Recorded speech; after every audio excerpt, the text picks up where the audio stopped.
मेरा नाम राहुल है और मैं सविता भाभी के साथ एक रिश्ते में था।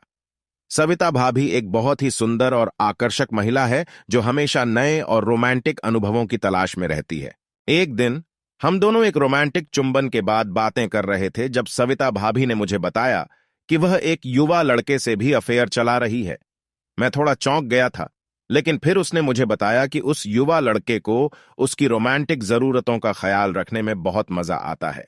मैं थोड़ा गुस्से में था, लेकिन फिर सविता भाभी ने मुझे अपने आंखों में देखा और मुस्कुराते हुए बताया, राहुल, तुम्हें क्या परेशानी है? मैं तो सिर्फ अपनी रोमांटिक जरूरतों का ख्याल रखने के लिए उस लड़के के साथ हूं। तुम तो मेरे सबसे अच्छे दोस्त हो और मैं तुम्हारे साथ हमेशा से खुश रहती हूं। मैं उसे समझता था और मुझे भी सविता भाभी के साथ होने में बहुत मजा आता था। इसलिए मैंने उसे माफ कर दिया और हम दोनों ने एक दूसरे के साथ रोमांटिक संबंध बनाए रखना जारी रखा। वह युवा लड़का हमारे संबंधों के बारे में जानता था और हम तीनों एक दूसरे के साथ रोमांटिक संबंध बनाए रखते थे। यह एक नया और रोमांटिक अनुभव था जो हम तीनों के लिए बहुत खास था। हम तीनों ने एक दूसरे के साथ बहुत समय बिताया और हमेशा आनंद लिया। इस रिश्ते से मेरी और सविता भाभी की अधिकतम इच्छा पूरी होती थी और हम दोनों को बहुत खुशी मिलती थी। इस रिश्ते से हमने एक दूसरे के साथ संबंध बनाए रखने के लिए समझौते किए और हम दोनों ने एक दूसरे के साथ कुछ नए तरीकों का भी प्रयोग किया। सविता भाभी बहुत उत्साहित थी जब उसने मुझे एक दिन बताया कि उसे रोमांटिक अनुभव करने के लिए एक और युवा लड़के की तलाश है। मैं थोड़ा चिंतित था क्योंकि हम दोनों ने अभी तक केवल एक युवा लड़के के साथ ही रिश्ते बनाए थे। लेकिन फिर सविता भाभी ने मुझे बताया कि वह उस लड़के को अपने रिश्ते के बारे में बता देगी और उससे सहमति लेगी जब तक कि हम तीनों एक दूसरे के साथ समझौते न करें।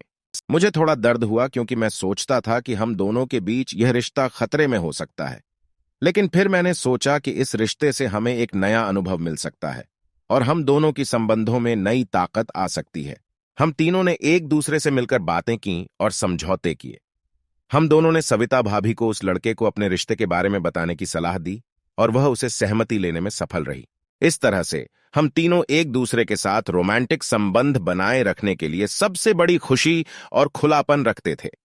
सविता भाभी ने हमें एक नया रास्ता दिखाया जो हमें लगभग सभी तरह की संबंधित समस्याओं से बचाता था। हम तीनों के बीच में एक संतुलित और स्थिर संबंध था जो समझदारी, समझबूझ और विश्वास पर आधारित था। इस अनुभव से मुझे एक और बात समझ में आई कि संबंध निर्माण हमारे जीवन में बहुत महत्वपूर्ण होता है।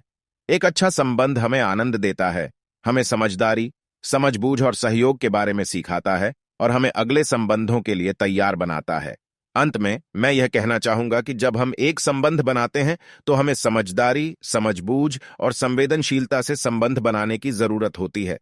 हमें एक दूसरे को समझने की कोशिश करनी चाहिए और उस व्यक्ति की जरूरतों और इच्छाओं का ध्यान रखना चाहिए। संबंध निर्माण एक साथ अच्छे समय और बुरे समय के साथ साथ चलता है, लेकिन एक संबंध के लिए समझदारी, समझबूझ और संवेदनशीलता सबसे महत्वपूर्ण होते हैं।